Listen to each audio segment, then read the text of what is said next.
Assalamualaikum warahmatullahi wabarakatuh. Allahumma sholli ala Sayyidina Muhammad wa ala ali Sayyidina Muhammad. Segala puji syukur kita kehadirat Allah Subhanahu wa Ta'ala. Salawat dan salam kita haturkan kepada baginda Nabi besar Muhammad sallallahu alaihi wasallam beserta keluarganya dan sahabatnya dan kita selaku umatnya. Mudah-mudahan mendapatkan syafaatnya. Dan jangan lupa like, comment, dan subscribe-nya. Mohon dukungannya agar kami lebih semangat untuk mengupload selalu dan mengembangkan kisah sejarah-sejarah di channel ini. Terima kasih. Yuk, kita lanjut. Kisah Nabi Ismail alaihissalam. Sampai Nabi Ibrahim yang berhijrah meninggalkan Mesir bersama Sarah, istrinya, dan Hajar, dayangnya di tempat tujuannya di Palestina. Ia telah membawa pindah juga semua binatang ternaknya dan harta miliknya yang telah diperolehinya sebagai hasil usaha niaganya di Mesir. Al-Bukhari meriwayatkan daripada Ibnu Abbas radhiyallahu anhu dan berkata, pertama-tama yang menggunakan setage ialah Hajar ibu Nabi Ismail, tujuan untuk menyembunyikan kandungannya dari Siti Sarah yang telah lama berkumpul dengan Nabi Ibrahim alaihissalam, tetapi belum juga hamil. Tetapi walau bagaimanapun juga, akhirnya terbukalah rahasia yang disembunyikan itu dengan lahirnya Nabi Ismail AS. Dan sebagai lazimnya seorang istri sebagai Siti Sarah merasa telah dikalahkan oleh Siti Hajar sebagai seorang dayangnya yang diberikan kepada Nabi Ibrahim AS. Dan sejak itulah Siti Sarah merasakan bahwa Nabi Ibrahim AS lebih banyak mendekati Hajar karena merasa SGT gembira dengan putranya yang tunggal dan pertama itu. Hal ini yang menyebabkan permulaan ada keretakan dalam rumah tangga Nabi Ibrahim AS, sehingga Siti Sarah merasa tidak tahan hati jika melihat Siti Hajar dan minta pada Nabi Ibrahim supaya menjauhkannya dari matanya dan menempatkannya di lain tempat untuk suatu hikmah yang belum diketahui dan disadari oleh Nabi Ibrahim. Allah Subhanahu wa Ta'ala mewahyukan kepadanya agar keinginan dan permintaan Sarah istrinya dipenuhi dan dijauhkanlah Ismail bersama Hajar ibunya dan Sarah ke suatu tempat di mana yang ia akan tuju dan di mana Isma putranya bersama ibunya akan ditempatkan dan kepada siapa akan ditinggalkan. Maka dengan tawakal kepada Allah berangkatlah Nabi Ibrahim meninggalkan rumah membawa Hajar dan Ismail yang diboncengkan di atas untanya tanpa tempat tujuan yang tertentu.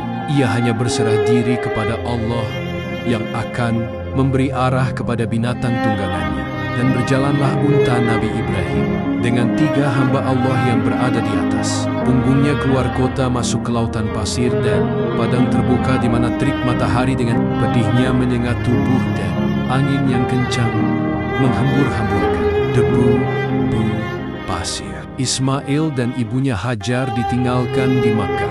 Setelah berminggu-minggu berada dalam perjalanan jauh yang memenatkan, tibalah pada akhirnya Nabi Ibrahim bersama Ismail dan ibunya di Makkah, kota suci di mana Ka'bah didirikan dan menjadi pujaan manusia dari seluruh dunia. Di tempat di mana Masjidil Haram sekarang berada, berhentilah unta Nabi Ibrahim mengakhiri perjalanannya, dan disitulah ia meninggalkan Hajar bersama putranya dengan hanya dibekali dengan serantang bekal makanan dan minuman, sedangkan keadaan sekitarnya tiada tumbuh-tumbuhan, tiada air mengalir, yang terlihat hanyalah batu dan pasir kering. Alangkah sedih dan cemasnya Hajar ketika akan ditinggalkan oleh Ibrahim seorang diri bersama dengan anaknya yang masih kecil di tempat yang sunyi, senyap dari segala-galanya kecuali batu gunung dan pasir. Ia seraya merintih dan menangis, memegang kuat-kuat baju Nabi Ibrahim, memohon belas kasihnya. Janganlah ia ditinggalkan seorang diri di tempat yang kosong itu. Tiada seorang manusia, tiada seekor binatang, tiada pohon, dan tidak terlihat pula air mengalir. Sedangkan ia masih menanggung beban mengasuh anak yang kecil yang masih menyusu. Nabi Ibrahim mendengar keluh kesah Hajar, merasa tidak tergamak meninggalkannya. Seorang diri di tempat itu bersama putranya yang sangat disayangi. Akan tetapi ia sadar bahwa apa yang dilakukannya itu adalah kehendak Allah. Tentu mengandungi hikmat yang masih terselubung baginya. Dan ia sadar pula bahwa Allah akan melindungi Ismail dan ibunya dalam tempat pengasingan itu dan segala kesukaran dan penderitaan. Ia berkata kepada Hajar, "Bertawakallah kepada Allah yang telah menentukan kehendaknya. Percayalah kepada kekuasaannya dan rahmatnya. Dialah yang memerintah aku membawa kamu ke sini, dan dialah yang akan melindungimu dan menyertaimu di tempat yang sunyi ini. Sesungguh kalau bukan perintah dan wahyunya, tidak sesekali aku tergamak meninggalkan kamu di sini, seorang diri bersama putraku yang sangat kucintai ini. Percayalah wahai Hajar, bahwa Allah yang Maha Kuasa tidak akan melantarkan kamu berdua tanpa perlindungannya. Rahmat dan barakahnya akan tetap turun di atas kamu untuk selamanya." Mendengar kata-kata Ibrahim itu, segeralah Hajar melepaskan genggamannya pada baju Ibrahim, dan dilepaskannyalah. Beliau menunggang untanya kembali ke Palestina dengan iringan air mata yang bercurahan membasahi tubuh Ismail yang sedang menetap. Sedang Nabi Ibrahim pun tidak dapat menahan air matanya ketika ia turun dari dataran tinggi meninggalkan Makkah menuju kembali ke Palestina, di mana istrinya Sarah dengan puteranya yang kedua Ishak sedang menanti. Ia tidak henti-henti selama dalam perjalanan kembali memohon kepada Allah perlindungan, rahmat, dan barakah, serta kurniaan rezeki bagi putra dan ibunya yang ditinggalkan di tempat terasing itu. Ia berkata dalam doanya, "Wahai Tuhanku, aku telah tempatkan putraku dan anak-anak keturunannya di dekat rumahmu, Baitullahil Haram, di lembah yang sunyi dari tanaman dan manusia, agar mereka mendirikan solat dan beribadat kepadamu. Jadikanlah hati sebahagian manusia cenderung kepada mereka, dan berilah mereka rezeki dari buah-buahan yang lazat. Mudah-mudahan mereka bersyukur kepadamu." Sepeninggal Nabi Ibrahim, tinggallah Hajar dan putranya di tempat yang terpencil dan sunyi itu.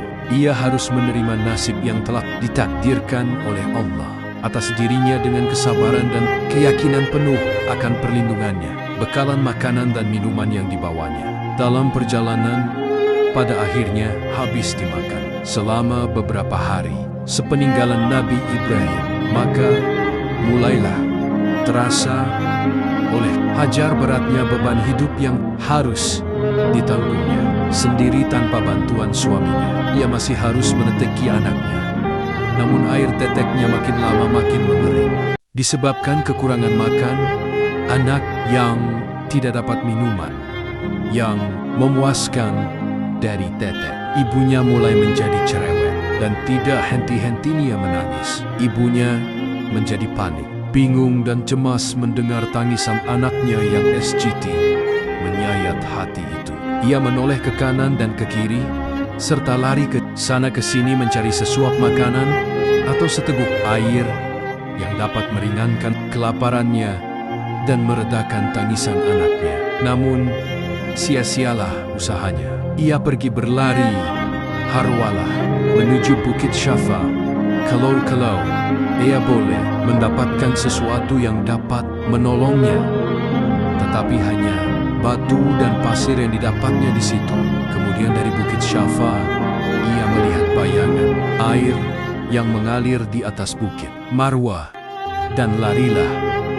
Ia berharwahlah ke tempat itu, namun ternyata bahwa yang disangkanya air adalah fata morgana, bayangan belaka, dan kembalilah ke Bukit Syafa karena mendengar seakan-akan ada suara yang memanggilnya tetapi gagal dan melesetlah dugaannya. Demikianlah maka karena dorongan hajat hidupnya dan hidup anaknya yang sangat disayangi, Hajar mundar-mundir berlari sampai 7 kali antara bukit Syafa dan Marwah yang pada akhirnya ia duduk termenung merasa penat dan hampir berputus asa.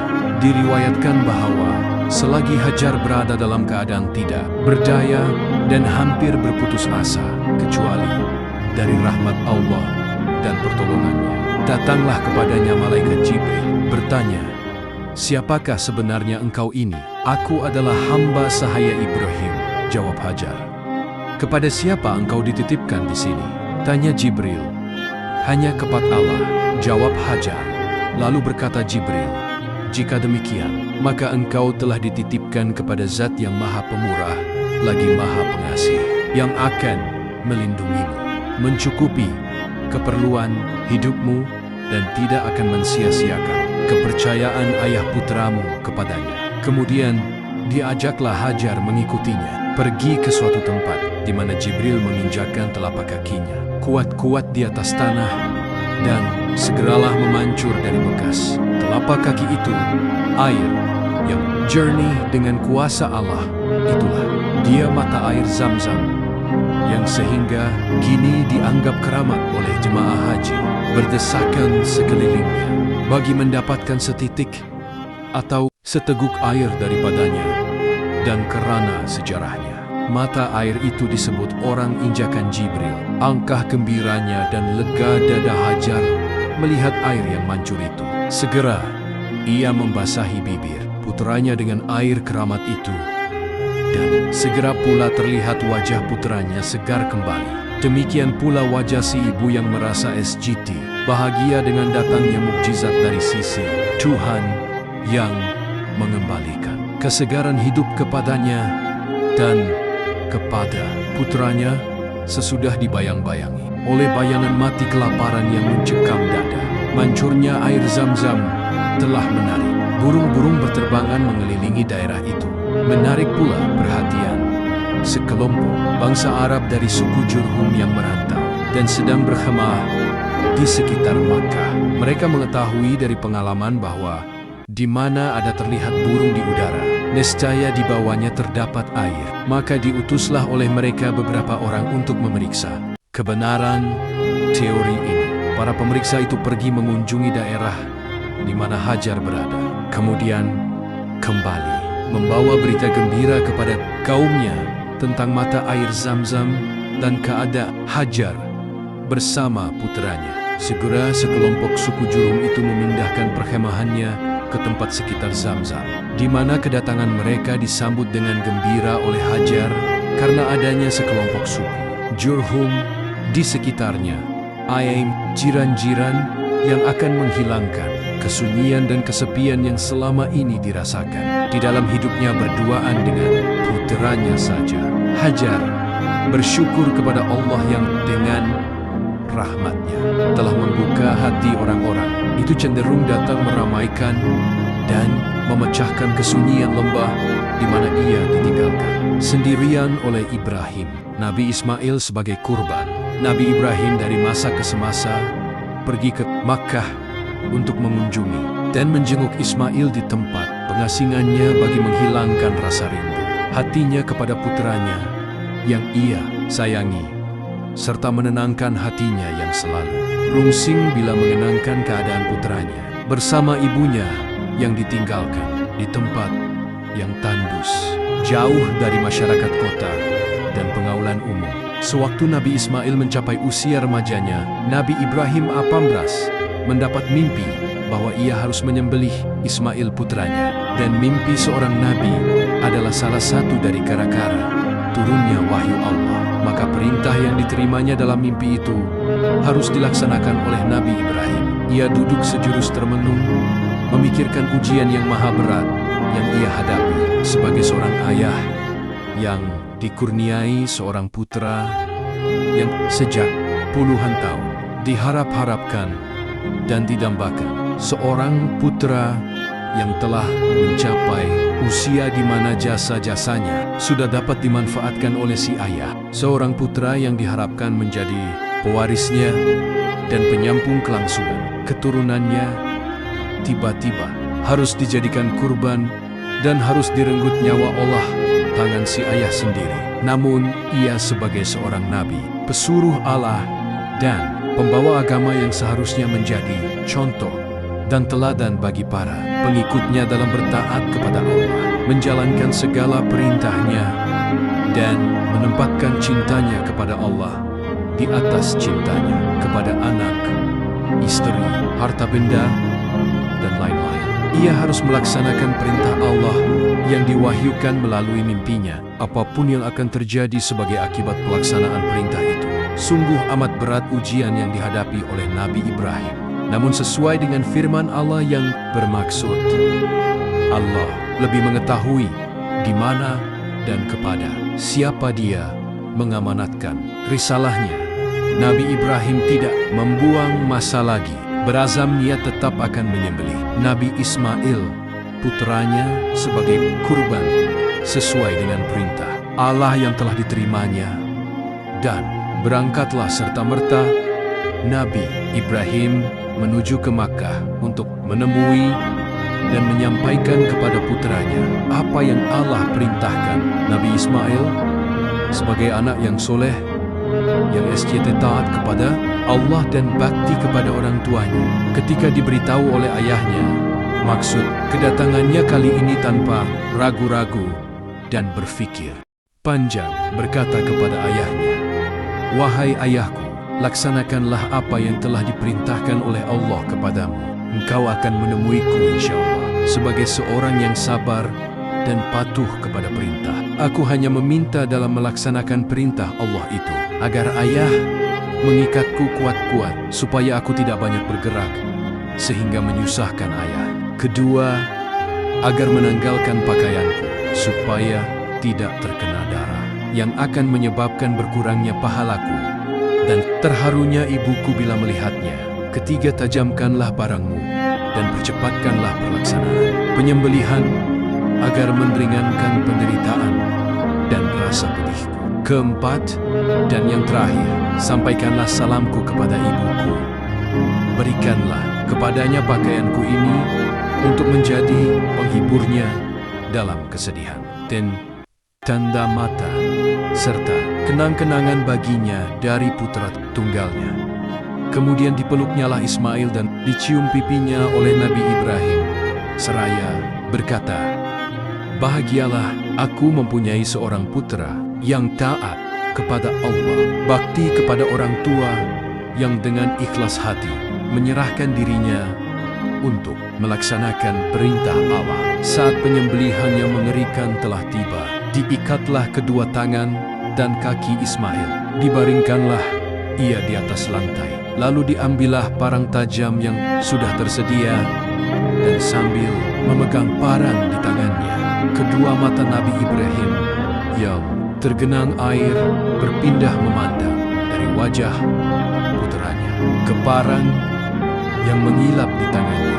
Seakan-akan pada masa itu hati beliau menjadi tempat pertarungan antara perasaan seorang ayah di satu pihak dan kewajiban seorang Rasul di satu pihak yang lain. Pada akhirnya, dengan memejamkan matanya, parang diletakkan pada leher Nabi Ismail dan penyembelihan dilakukan. Akan tetapi, apa daya, parang yang sudah demikian tajamnya itu ternyata menjadi tumpul di leher Nabi Ismail dan tidak dapat berfungsi sebagaimana mestinya dan sebagaimana diharapkan. Kejadian tersebut merupakan suatu mukjizat dari Allah yang menegaskan bahwa perintah pengorbanan Ismail itu hanya suatu ujian bagi Nabi Ibrahim dan Nabi Ismail, sampai sejauh mana cinta dan taat mereka kepada Allah. Ternyata keduanya telah lulus dalam ujian yang sangat berat itu. Nabi Ibrahim telah menunjukkan kesetiaan yang tulus dengan pengorbanan putranya untuk berbakti melaksanakan perintah Allah. Sedangkan Nabi Ismail tidak sedikit pun ragu atau bimbang dalam memperagakan kebaktiannya kepada Allah dan kepada orang tuanya dengan menyerahkan jiwa raganya untuk dikorbankan. Sampai-sampai terjadi seketika merasa bahwa parang itu tidak lut memotong lehernya. Berkatalah ia kepada ayahnya, "Wahai ayahku, rupa-rupanya engkau tidak sampai hati memotong leherku karena melihat wajahku.